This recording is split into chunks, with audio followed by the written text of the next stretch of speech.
Johnson to the front, the 48. Checkered flag is in the air. Jimmy Johnson from California wins at Indianapolis. You're tugging on Superman's cape when you bump into Tony Stewart. NASCAR is going to put out a competition caution about 10 laps into the race. Here's another tire blown out. He's having a tire issue right here. 42 car was too fast on pit road. They do this to me, I'm going to kill them. And three-time NASCAR Sprint Cup champion Jimmy Johnson becomes a three-time winner at the Brickyard 400. Jamie McMurray is going to win Daytona and the Brickyard 400 in the same year.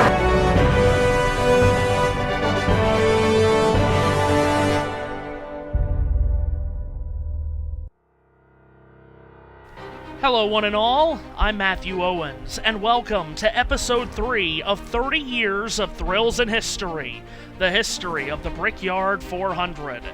Today's episode features a dive into the Brickyard 400 races from 2006 to 2010. The weekend of the 13th Brickyard 400 in 2006 originally had some nervy moments. Tire wear was a huge topic in the garage after testing sessions were completed weeks prior and after the weekend practice. Kurt Busch crashed hard in Saturday's practice session with a flat left front tire. The Richard Childress Racing duo of Jeff Burton and rookie Clint Boyer locked out the front row in qualifying and would lead the field to the green. NASCAR scheduled a lap 15 competition caution for drivers to check tire wear, but the field wouldn't get to that lap before the first yellow. The 2005 pole sitter Elliott Sadler got loose and crashed in turn 2 while racing with Joe Nemechek. When the race restarted, the previous year's second place finisher Casey Kane showed early muscle by overtaking Burton for the lead, but Burton wasn't ready to give up the lead for long as he moved right back by Kane a few laps later. While those two swapped the lead, four-time Brickyard 400 winner Jeff Gordon fell off the pace on lap 9 and limped to pit road thinking he had a flat tire. His team changed all 4 tires and got Gordon back on the course already a lap down, but still the car was off the pace because there wasn't a flat tire to begin with. Instead, the team started the race with a bolt on the anti-sway bar loose. The bolt broke off during the first handful of laps. Gordon was so far off the pace that he was lapping 3 seconds slower than the posted minimum speed, causing Gordon to fall 2 laps down. Gordon's team continued to work on the car under the caution and fell a 3rd lap down and out of contention. At the 100-mile mark of the race, Gordon's teammate Jimmy Johnson also seemingly fell out of contention. After all of the concern over tires, Johnson fell victim to a flat left front. He slowly rolled around the track to keep the tire from damaging the fender, bringing out a caution. Johnson, who failed to finish each of the last 2 Brickyard 400s, had avoided disaster and stayed on the lead lap. 6 cautions slowed the race over the first 90 laps, which Jeff Burton led the majority of. Because of the high number of cautions, Gordon was able to get back on the lead lap and show off the strength his car had. Matt Kenseth had a strong car too, and rallied up to Burton, and brought Kevin Harvick and Mark Martin with him. As the laps trickled away, suddenly Jimmy Johnson was racing to the front, despite the big Band-Aid of 200-mile-an-hour tape on the left front fender. With less than 50 to go, Johnson picked off car after car, passing Burton, then Martin, then Harvick, and eventually Kenseth, to grab the lead, the first time he had led at Indianapolis in his career. Johnson was easing away from Kenseth with a victory almost secured, but a caution came out with 19 laps to go to erase Johnson's 3-second lead. Johnson and Kenseth both took 4 tires under the yellow, but not everyone did the same. Rookies Denny Hamlin and Clint Boyer won the race off pit road by taking just 2 tires, while 3 drivers didn't come to pit road at all, those being Kyle Busch, Dale Earnhardt Jr., and Ryan Newman. Meanwhile, Kenseth beat Johnson off of pit road to be the leader among the 4 tire stoppers. The green flag restarted the race with just 14 laps to go, which led to a big scramble, with Kenseth and Johnson trying to elbow their way through traffic. Kyle Busch and Earnhardt will try and get away while these guys race for position. They're scrambling and trying to get around these cars that haven't taken tires, and now they're being held up. Kenseth wants to get through here fast. 3 wide. Jimmy Johnson's on the outside. He and Kenseth are side by Johnson. Gets in front of Kenseth. That pass put Johnson ahead of Kenseth and the leader of drivers that took 4 tires under the yellow. The drivers first and second in the championship standings coming into the race then moved through slower traffic like a hot knife through butter. And while Kyle Busch and Dale Earnhardt Jr. were able to build a gap on the restart, Johnson quickly made up the interval. Earnhardt Jr. picked up the lead briefly with 10 laps to go, passing Busch. But later in the same lap, Johnson and his 4 fresh tires stormed back to the lead. From there, Kenseth had to get around the 5 and 8 cars, but by the time he did, Johnson was gone. Checkered flag is in the air. Jimmy Johnson from California wins at Indianapolis. Johnson became the second driver to win the Daytona 500 and the Brickyard 400 in the same year, following in the footsteps of Dale Jarrett, who did it in 1996. Kenseth came home second, while Kyle Busch and Dale Earnhardt Jr. faded on their old tires to 6th and 7th. Jeff Gordon, meanwhile, after being 3 laps down earlier in the race, rallied to finish on the lead lap in 16th.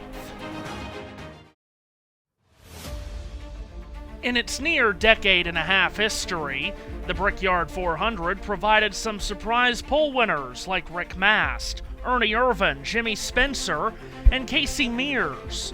2007 provided another one.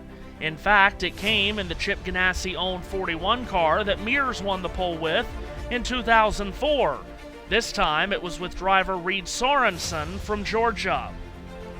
Sorensen led from the start, but Dale Earnhardt Jr. was confident in his car all weekend long, and he made his way to the lead on lap 20 and led 33 of the next 34 laps.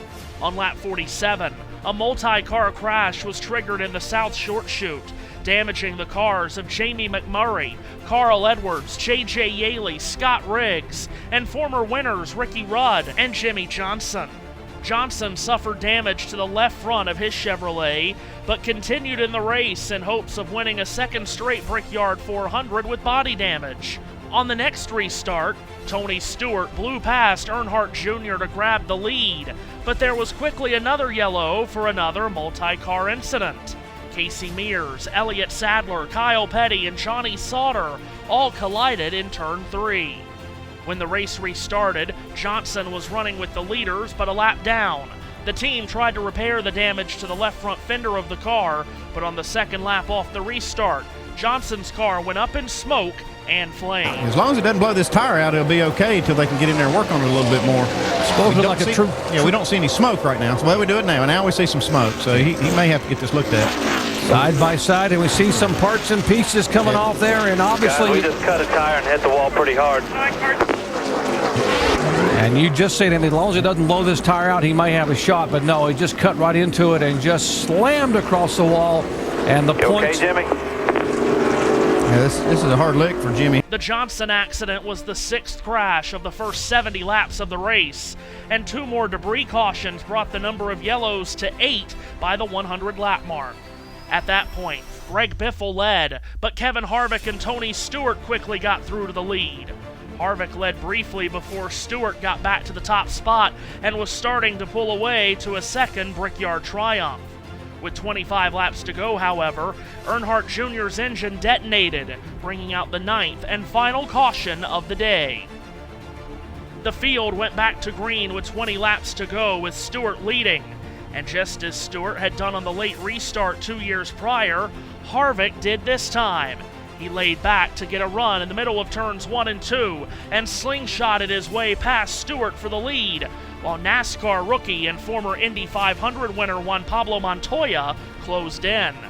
As they had done for the majority of the day, Harvick and Stewart eased away from the rest of the pack and settled in for another classic Indianapolis match race finish. Just like Gordon and Irvan, Earnhardt and Wallace, Jarrett and Irvan, and Elliott and Wallace before them, Stewart and Harvick completed lap after lap, nose to tail, in a 195-mile-an-hour game of chess. With 10 laps to go, Stewart made his move.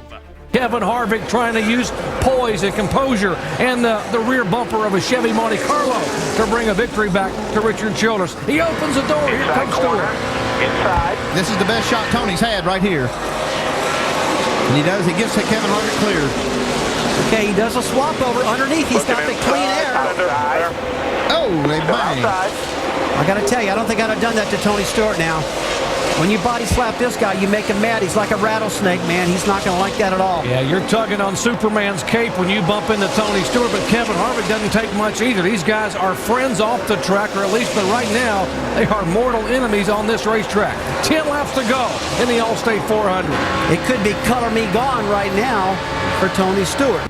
Stewart stretched his lead as Harvick's handling went away as Montoya, Jeff Gordon, Kyle Busch, and Sorensen all got by. Stewart was home free, and the driver that wanted nothing more than to race and win at Indianapolis was about to lay claim to a second Brickyard win in 3 years. The Indianapolis Motor Speedway, a track, as you heard, that he came to when he was 5 years old, riding in a luggage rack on top of a bus, covered up in coats, so he could watch these guys race. It's a track that he has dreamed of winning time and time again.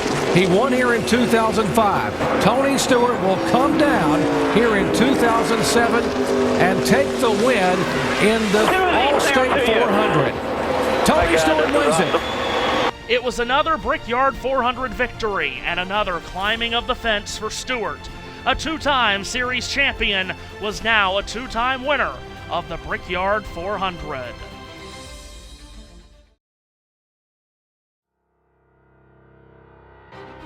The 2008 NASCAR Cup Series season was the first full season with NASCAR's new Car of Tomorrow. The car had been run in just select races in the 2007 season, mostly on shorter tracks. The new car created new and unknown scenarios at a number of racetracks across the season, and the same could be said when the series came to Indianapolis, but on a much larger scale. Tire wear had been a theme of the last 3 Brickyard 400s with the old car. There were 2 competition cautions to check tire wear in the 2006 race, and 1 in 07. The Speedway's surface was diamond ground, creating grooves in the racetrack that normally would become rubbered in as the weekend progressed. But it wasn't happening as quickly in the 2008 weekend, with tires starting to wear to the point of cording after only about 10 or 12 laps. That, combined with the new COT car, which carried more weight on the right side tires in the old car, created more than just a tire wear problem, but a real tire controversy. To try to combat this, NASCAR decided to throw a competition caution on lap 10 and would continue to do so as needed until the tire wear problem was solved. To address the issue, NASCAR is going to put out a competition caution about 10 laps into the race to allow teams to come down pit road, change tires, and see how their tire wear is. And they'll continue to do that at yet to be determined intervals until they feel that the surface is rubbered in enough where cars are allowed to race under normal conditions without any further competition yellows. Now, if teams are stopping every 10 laps to change tires, they're going to run out of tires pretty quickly. The Indianapolis spec tire teams have 10 sets of those each today. So NASCAR and Goodyear have brought in some 400 sets of tires that are supposed to be used at the Pocono racetrack next week.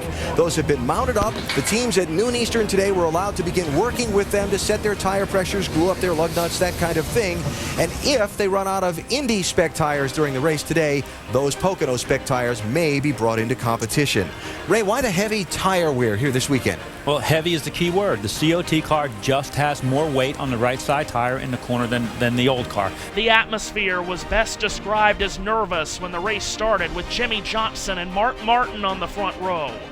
Michael Waltrip lost control of his Toyota and crashed on lap 5 to bring out an early yellow.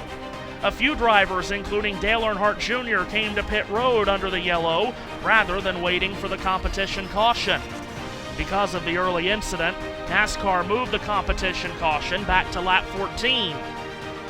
And just before that caution could be called for, Kurt Busch spun out of control in the North Short Chute, collecting Kevin Harvick.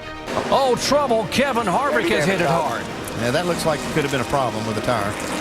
And also the 2-car of Kurt Busch involved. Under the caution, Earnhardt Jr., having pitted earlier, stayed out to take the lead, a decision that would come back to bite the 88 team. Back at Indianapolis, trouble for the 88 car. Car bobbing and weaving. He has lost the lead, and he has a tire going down. He is now 17 laps in, or making 18 laps into a run. Earnhardt limped to pit road and lost a lap to the leaders. Just after Earnhardt exited pit road, Juan Pablo Montoya suffered a flat right rear tire, spilling debris on the track. The race restarted on lap 35, but just 13 laps later, Carl Edwards slowed with a flat right rear, and just as he started to limp his way to pit road, his teammate Matt Kenseth had his right rear tire explode, spinning Kenseth's Ford and bringing out another yellow. What do you do now? Well, NASCAR is trying to extend these competition yellows, thinking that this tire wear is going to get better. We all thought it would, and that they need to extend it if we're going to finish this race with the tires we have. So, we're just not seeing it get any better.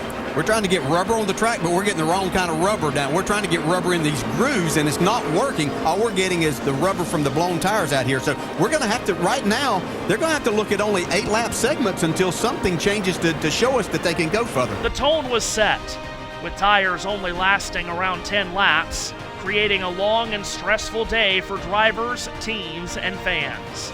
Competition cautions were called after just 12 laps for 3 straight cycles, bringing the field to pit road for a change of tires on every occasion, creating a race of 10 to 12 lap runs. This wasn't the first time Indianapolis hosted a race with tire controversy.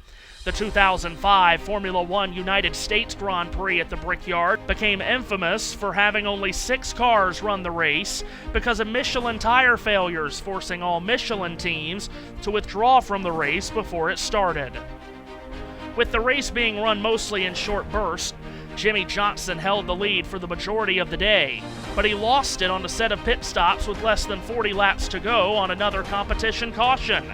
Denny Hamlin had the lead on the restart from Johnson and Edwards. A competition caution was called again by NASCAR with 21 laps to go, then again for the final time with 10 laps left, setting the stage for the final pit stop of the day, where all the leaders changed just 2 tires.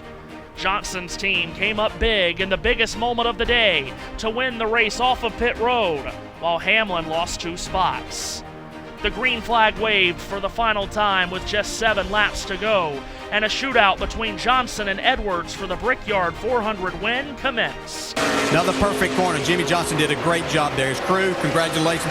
Just a fantastic job. Out of turn 4 and 2-time NASCAR Sprint Cup champion Jimmy Johnson becomes a 2-time winner at the Brickyard. After a long and trying day, the 2-time defending series champion won his 2nd Brickyard 400 crown by leading 71 of 160 laps, giving Hendrick Motorsports its 6th win in the race. 2009 was a part of the centennial celebration for the Indianapolis Motor Speedway, and there was one driver in particular that was ready to light the candles on the birthday cake and have a big party. 2000 Indianapolis 500 winner Juan Pablo Montoya qualified 2nd for the Brickyard 400 and quickly grabbed the lead from pole sitter Mark Martin. No one was better on this day than Montoya, the former IndyCar and Formula One driver that run at Indianapolis in all 3 series. His Chip Ganassi Chevrolet put the rest of the field to shame by leading 91 of the first 100 laps, at times stretching his lead out to more than 4, 5, and even 6 seconds. Montoya was running a special personal throwback paint scheme, with a livery replicating the flashy fast look of his car that he drove to a dominant win in the Indy 500 9 years prior. The race featured long green flag runs and plenty of green flag pit stops, allowing Montoya to assert his dominance. The Colombian-born driver looked unstoppable, but things rarely come that easy in Indianapolis, and Montoya learned that lesson in heart-shattering fashion with just 35 laps to go as he came to pit road for his final stop. For his final stop, if they get a good clean stop, it's his race basically to hang on to win. Vince. Juan Pablo Montoya says the car's just a little bit loose. They're going to make a slight air pressure adjustment, a half pound up on the right rear. Otherwise, things are good for Juan Pablo.